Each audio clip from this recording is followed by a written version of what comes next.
Беше тоа на 27. април 1905 година, кога кај местноста Свиланово, во близина на селото Рајчани, Кочанско, во борба против османлиската војска загина Никола Карев, македонски револуционер, социјалист, организатор и председател на Крушевската република од 1903 година. На 27. април 1922 година е роден Тале Огненовски, еден од најзначајните ликови во македонската народна музика. Македонските ора на Огненовски се изведувани во Швајцарија, Франција, Шведска, Финска, Велика Британија, Данска, Австрија и други.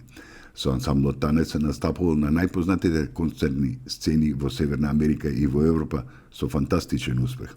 Особено се издвојува неговиот концерт во престижната концертна хала Карнеги Хол во Њујорк во 1956 година како прв македонец кој настапил на таа сцена. Тале Огненовски е композитор или аранжер на 300 македонски ора, композитор на концертот за кларинет Тале Огненовски концерт for Clarinet No. 1 и на 12 джез композиции. Неговите дела се издадени на 12 носачи на звук, CD, плочи и касети.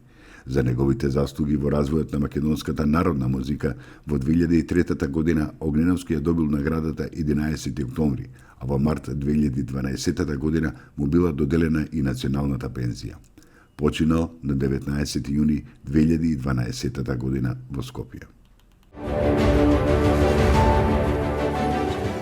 Беше тоа на 27. април 1952 година, кога е роден Горан Стефановски. Роден е во Битола, каде неговите родители работеле во Народниот театар. Стефановски бил член на Македонскиот пенцентар и на Друштвото на писателите на Македонија од 1979 година, а во 2004 година станал член и на Македонската академија на науките и уметностите. Покрај драми пишувал и кратки раскази.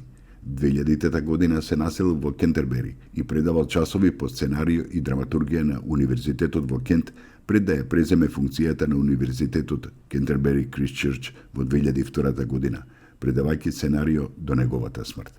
Неговото тело било кремирано, а во својот тестамент изразил желба пепелта да биде растурена над Охридското езеро. На 27. април 2017 година се изврши упад во Собранието на Македонија на околу 300 лица со цел да го спречат изборот на Талат Џафери за председател на Собранието на Македонија.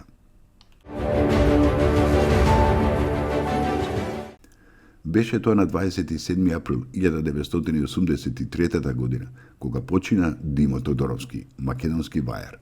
Димо Тодоровски, освен дела со теми од народно-ослободителната борба и социјални теми, изработувал и портрети како на пример на Никола Мартиновски, Лазар Личеновски, Ана Липша Тофовиќ и други. Во Националната галерија се чуваат 23 дела на Тодоровски, а во Музеот на современата уметност 25 негови скулптури. Споменикот на Мешкин камен е авторско дело на Димо Тодоровски, изработено во 1983 година. Исто така, една од неговите најзначени дела е скулптурата Јама, што се чува во Даот Пашиниот Таман. Тој е автор на споменикот на Народно-ослободителната војна во Трница.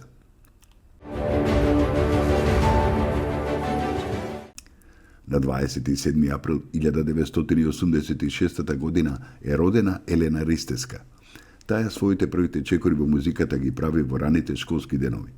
Подосна се приклучува кон културно-уметничкото друштво Кочо Рацин, водело за народни ора и танци.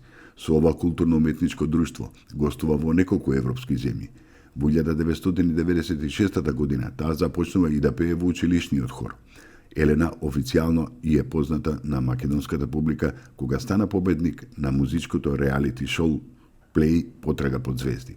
На 4 март 2006 година победува на македонскиот избор на песната за Евровизија со песната Нина Најна и оди на финалниот избор на Евросонг 2006 во Атина, Грција.